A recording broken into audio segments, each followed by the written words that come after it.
La Russie, aujourd'hui, je le sais par les éléments auxquels j'ai accès, se prépare à une confrontation à l'horizon 2030 avec nos pays.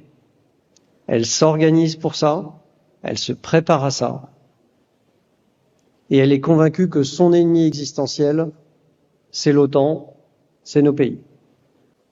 Si notre pays flanche parce qu'il n'est pas prêt à accepter de perdre ses enfants, parce qu'il faut dire les choses, de souffrir économiquement parce que les priorités iront à de la production de défense, par exemple. Si on n'est pas prêt à ça, alors on est en risque. Mais je pense qu'on a la force d'âme. La France a toujours démontré sa force d'âme dans les moments difficiles. Et là, on est dans le moment où il faut en parler. Il faut en parler dans vos communes. Parce que spontanément, c'est pas des lectures du dimanche, c'est pas quelque chose d'accessible facilement. On peut avoir le sentiment que c'est loin, et c'est vrai que ça reste loin. La mécanique, c'est pas des chars russes qui débarquent en Alsace.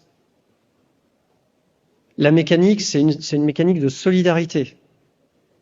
C'est une mécanique de solidarité avec des pays qui sont aujourd'hui sur le flanc est de l'OTAN, qui pourraient être attaqués, et qu'on ira protéger par solidarité. Et à partir du moment où on s'engage en solidarité, à ce moment-là, on engage les jeunes femmes et les jeunes hommes qui ont choisi de servir sous l'uniforme. Donc moi, j'ai donné aux armées un objectif qui est d'être prêt dans 3 à 4 ans. Mais j'ai besoin que la nation soit prête à soutenir cet effort si on devait le faire.